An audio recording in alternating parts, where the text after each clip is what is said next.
What is up, everybody? Welcome back to another video on my channel. My name is Josh Fan of ShowMeFootball.com, covering the St. Louis Battlehawks for the XFL.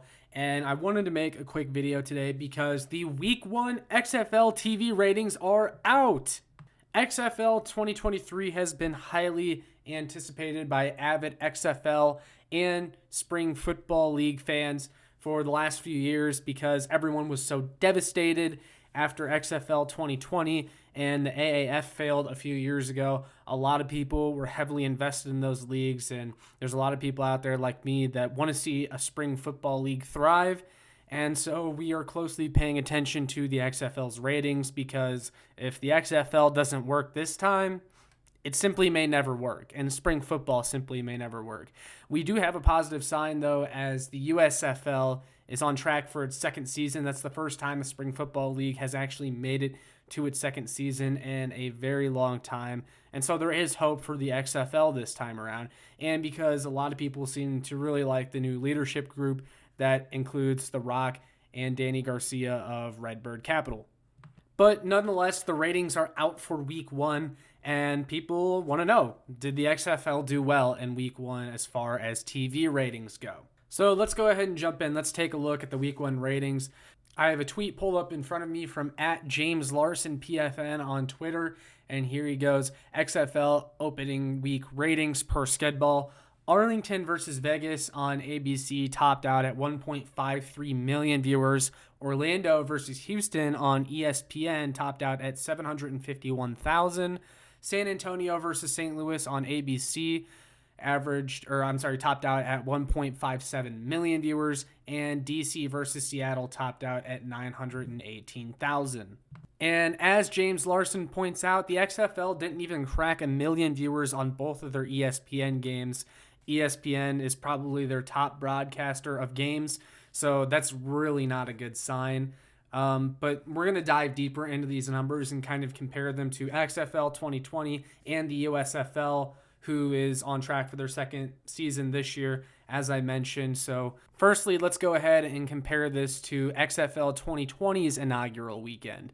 So the top viewed game of the weekend was San Antonio versus St. Louis, which isn't surprising at all if you're familiar with the XFL. St. Louis has a huge fan base.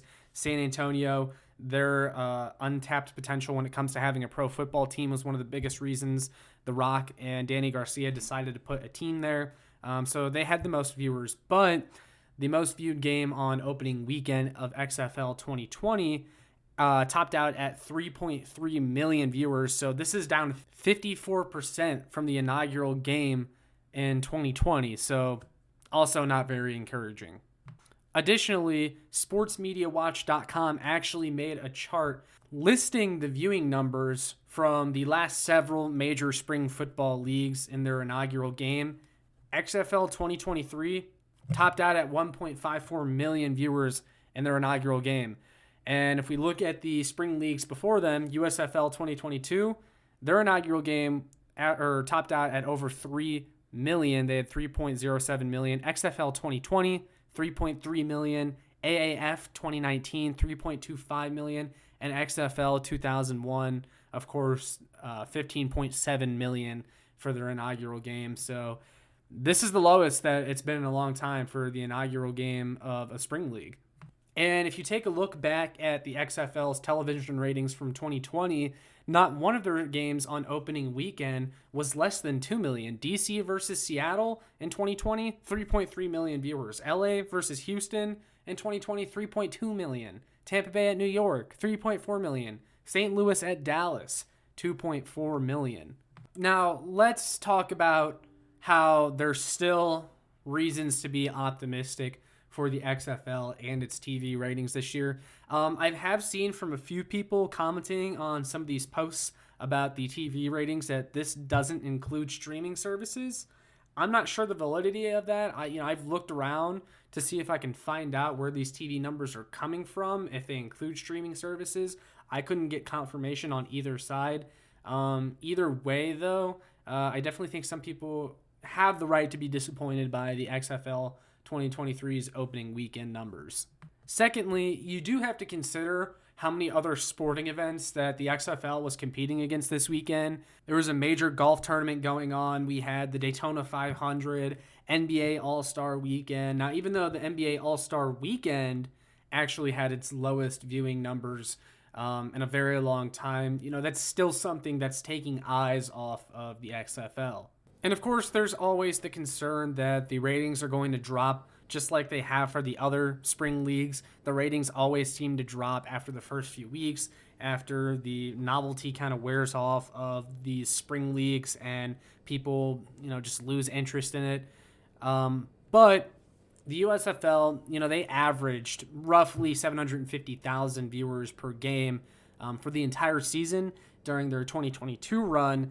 So even if the ratings go down a little bit, if the XFL can hover around 750,000 like the USFL did, they're going to be just fine.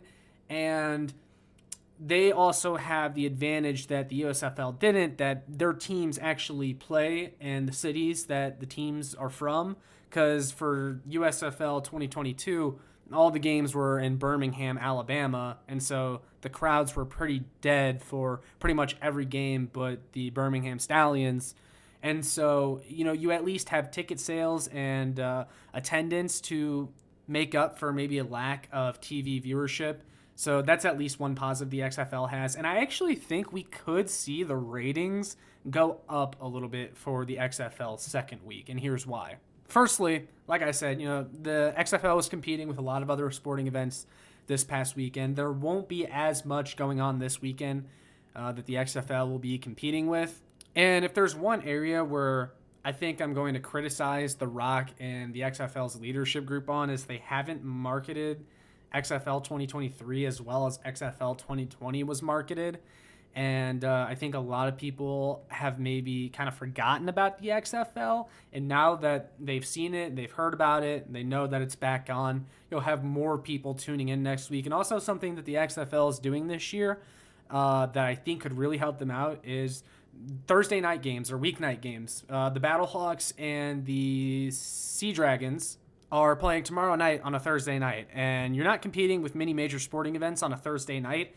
And so I think there's going to be a lot of people at home that kind of missed having just a random NFL game on Thursday night to flip on and just casually watch. And now the XFL has a game on Thursday night. So more people, I think, will be trying that out. And just a weeknight football game, I think this is something that could really end up working out well for the XFL and its TV ratings. Definitely something interesting to watch on a Thursday night that you typically don't have the option of watching at this time of the year. And, if there's any truth to the statement that these games didn't include streaming viewership or out-of-home viewership or anything like that, then that kind of changes things a little bit. I mean, I myself use YouTube TV. I know a lot of other people do. So if these numbers aren't including YouTube TV, that's a big deal. That's where a lot of this viewership comes from, especially nowadays. I mean, streaming has become infinitely more popular, even just from a couple years ago when the XFL had its 2020 run. I've seen some other takes saying that these ratings were horrible or they were a disaster. I wouldn't go that far. Were they as much as we were hoping for? No, not necessarily, but I think there is hope for them getting better. And I don't think there's anything the XFL is doing wrong from a product standpoint. I thought all the games were pretty good for the most part. DC versus Seattle was very entertaining. St. Louis versus San Antonio was probably the most exciting game of the weekend. Arlington versus Vegas had a very exciting ending. I think, though, that The Rock and the XFL could do a little bit better from a marketing standpoint. And because I think they didn't, that's why I have an outside hope that viewership maybe goes up for week 2. That and the weeknight game that I mentioned. I think the weeknight game is actually going to be a huge hit. I really hope it is, too.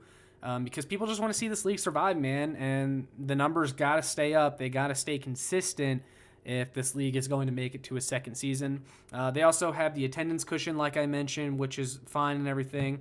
But at the end of the day, TV networks, they're eventually going to drop you if you don't have a good enough product for them to put on TV.